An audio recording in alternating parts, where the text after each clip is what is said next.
नमस्कार, स्वागत है study with Ravi YouTube channel में। आज पढ़ेंगे आधुनिक काल भाग 2, जो एलटी ग्रेड, टीजीटी, पीजीटी परीक्षाओं के लिए महत्वपूर्ण प्रश्न होंगे। चैनल पर पहली बार आए तो प्लीज़ चैनल को सब्सक्राइब कर लें और बेल आइकन जरूर दबा लें। चलिए शुरू करते हैं। पहला प्रश्न है,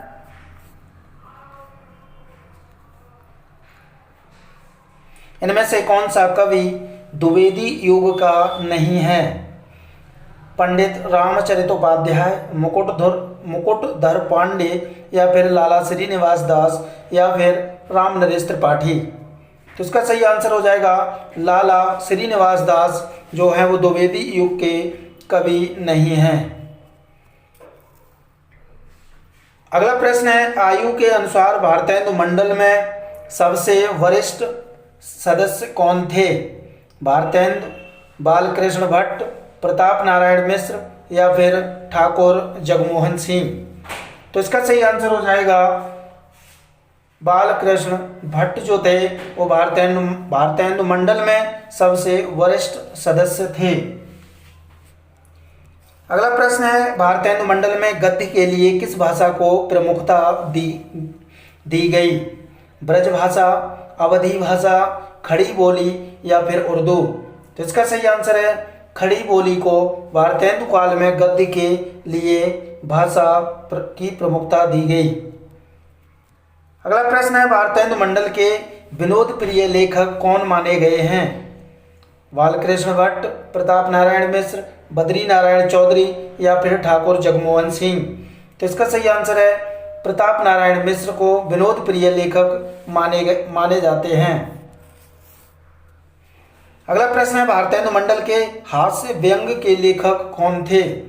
बालकृष्ण भट्ट, प्रताप नारायण मिश्र, बद्री नारायण चौधरी, या फिर ठाकुर जगमोहन सिंह। तो इसका सही आंसर है बालकृष्ण भट्ट, जो थे वो भारतेंदु मंडल के हास्य व्यंग के लेखक हैं।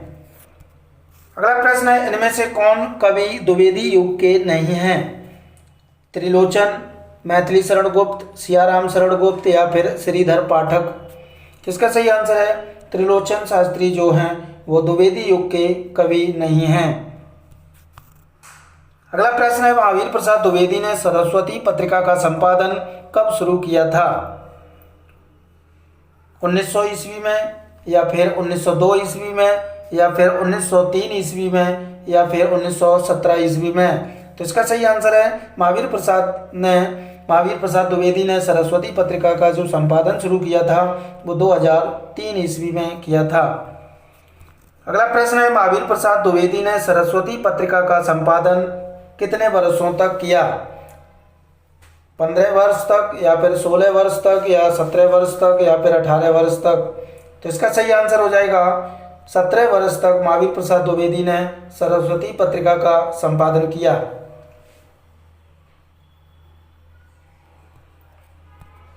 अगला प्रश्न है, द्विवेदी युग में रोमानी भाव बोध को काव्य में अभिव्यक्ति देने वाले कवियों की काव्य धारा को क्या नाम दिया गया?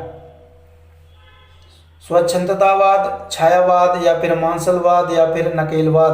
तो इसका सही आंसर है स्वच्छंदतावाद, जो है द्विवेदी युग में रोमानी भाव बोध को काव्य में अभिव्यक्ति देने वाले कवियों की काव्य धारा को नाम दिया गया। अगला प्रश्न है, इनमें से कौन सा कवि स्वच्छंदतावाद से संबंधित नहीं है? जगन्नाथ दास रत्नाकर, सत्यनारायण कविरत्न, जयशंकर प्रसाद, या फिर श्रीधर पाठक। तो इसका सही आंसर हो जाएगा जयशंकर प्रसाद, जो है वो स्वच्छंदतावाद से संबंधित नहीं है। अगला प्रश्न है, द्विवेदी युग का सीमांकन है 1920 से 1900, या फिर 1918 से 1936, या फिर 1900 से 1918, या फिर 1811 से लेकर के 1911। तो इसका सही आंसर है 1811 ईस्वी से लेकर के 1911 ईस्वी तक जो है द्विवेदी युग का सीमांकन है। अगला प्रश्न है, छायावाद का सीमांकन कितना है? तो छायावाद का जो सीमांकन है वो है 1918 ईस्वी से लेकर के 1936 ईस्वी तक। अगला प्रश्न है, जबलपुर से प्रकाशित होने वाली श्री शारदा पत्रिका में छायावाद के नाम से 4 निबंध किसने प्रकाशित करवाए थे? डॉक्टर नगेंद्र ने, रामकुमार वर्मा ने, मुकुटधर पांडे ने या फिर महादेवी वर्मा ने? तो इसका सही आंसर हो जाएगा मुकुटधर पांडे ने जबलपुर से प्रकाशित होने वाली श्री शारदा पत्रिका में छायावाद के नाम से 4 निबंध प्रकाशित करवाए थे। अगला प्रश्न है, स्थूल के प्रति सूक्ष्म का विद्रोह की छायावाद है। स्थूल के प्रति सूक्ष्म का विद्रोह ही छायावाद है। छायावाद की उक्त परिभाषा किसने दी?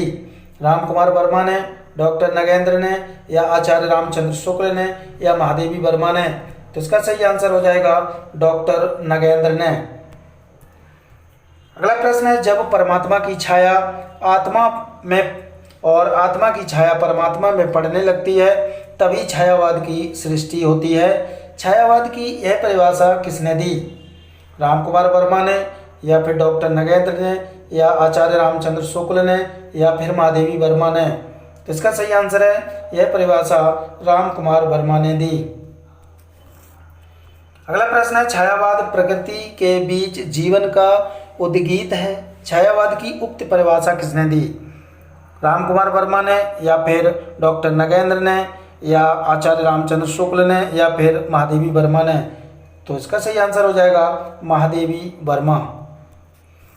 अगला प्रश्न है, छायावाद के 4 आधार स्तंभ कवियों में कौन शामिल नहीं है?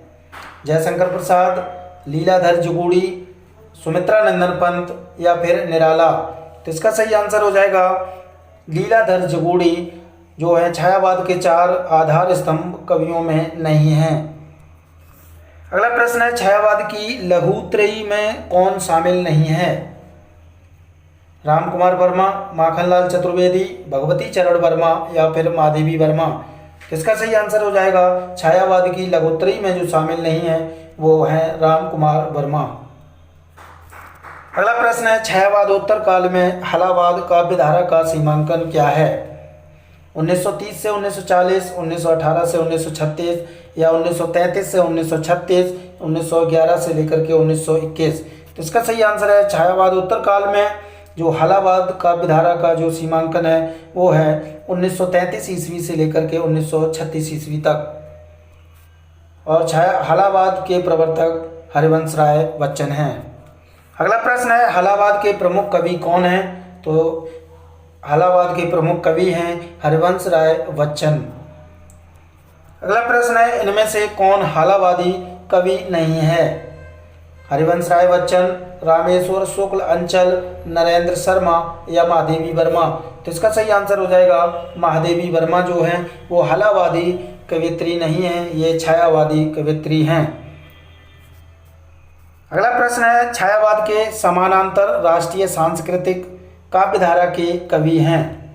माखनलाल चतुर्वेदी, बालकृष्ण शर्मा नवीन, सुभद्रा कुमारी चौहान या फिर उपर्युक्त सभी?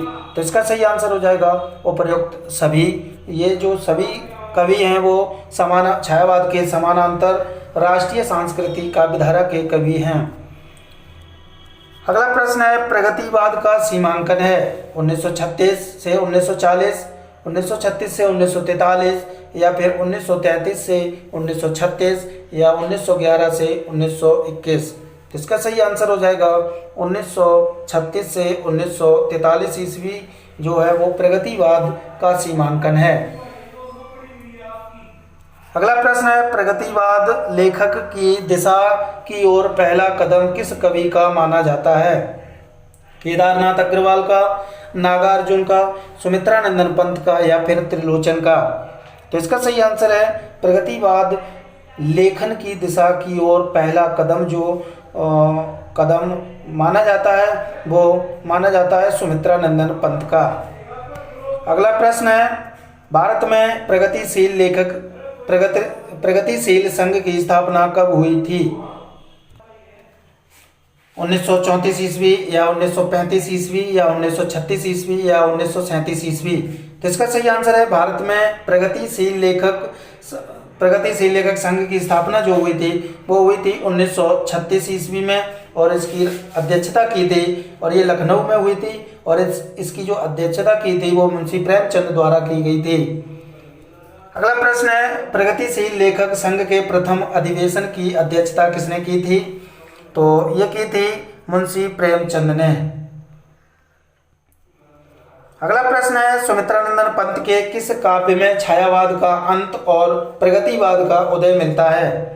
युगांत में, युगवाणी में, युगधारा में या फिर ग्राम्या में? तो इसका सही आंसर हो जाएगा युगांत में सुमित्रानंदन पंत के जो है छायावाद का अंत और प्रगतिवाद का उदय मिलता है। अगला प्रश्न है, पंत द्वारा संपादित कौन सी पत्रिका प्रगतिवाद की पोषक मानी जाती है? जागरण, रूपाभ, हंस या फिर मर्यादा? तो इसका सही आंसर है पंत द्वारा संपादित जो पत्रिका है प्रगतिवाद की पोषक मानी जाती है वो है रूपाभ। अगला प्रश्न है, छायावाद का सर्वश्रेष्ठ महाकाव्य कौन सा है? तो छायावाद का जो सर्वश्रेष्ठ महाकाव्य है वो है कामायनी। अगला प्रश्न है, कामायनी की रचना कब हुई थी? तो कामायनी की रचना हुई थी 1935 ईस्वी में और जयशंकर प्रसाद ने इसकी रचना की थी। अगला प्रश्न है, कामायनी को नए युग का काव्य किसने कहा? नंद दुलारे वाजपेयी ने या शांति प्रिय द्विवेदी ने या डॉक्टर गणपति चंद्र गुप्त ने या फिर डॉक्टर नगेंद्र ने? तो इसका सही आंसर हो जाएगा नंद दुलारे वाजपेयी ने कामायनी को नए युग का काव्य कहा था। अगला प्रश्न है, कामायनी को छायावाद का उपनिषद किसने कहा था? नंद दुलारे वाजपेयी ने, शांति प्रिय द्विवेदी ने या डॉक्टर गणपति चंद्र गुप्त ने या फिर डॉक्टर नगेंद्र ने? तो इसका सही आंसर हो जाएगा कामायनी को छायावाद का उपनिषद जो कहा है वो कहा है शांति प्रिय द्विवेदी ने। अगला प्रश्न है, प्रसाद की किस रचना से छायावाद का वास्तविक प्रारंभ माना जाता है? झरना से, आंसू से, लहर से या फिर कामायनी से? तो इसका सही आंसर हो जाएगा झरना से जो है छायावाद का वास्तविक आरंभ माना जाता है। अगला प्रश्न है, प्रगतिवाद के प्रवर्तक एवं प्रतिनिधि कवि कौन माना जाता है? केदारनाथ अग्रवाल, नागार्जुन, सुमित्रानंदन पंत या फिर त्रिलोचन? तो इसका सही आंसर है प्रगतिवाद के जो प्रवर्तक और प्रतिनिधि कवि माने जाते हैं वो हैं नागार्जुन। अगला प्रश्न है, इनमें से कौन से विकल्प के कवि प्रगतिवादी काव्यधारा के नहीं हैं? नागार्जुन, केदारनाथ अग्रवाल, त्रिलोचन या फिर से मंगल सिंह सुमन, रामविलास शर्मा, रांगे राघव, रामेश्वर करुण या फिर महेंद्र भटनागर या गणपति चंद्र भंडारी या अज्ञेय मुक्तिबोध शमशेर बहादुर सिंह? तो इसका जो सही आंसर है वो है अज्ञेय मुक्तिबोध शमशेर बहादुर सिंह। ये जो हैं प्रगतिवादी कवि नहीं हैं, ये प्रयोगवादी कवि हैं। तो ये थे महत्वपूर्ण प्रश्न अच्छे लगे तो प्लीज़ वीडियो को लाइक करें, शेयर जरूर करें। Thank you.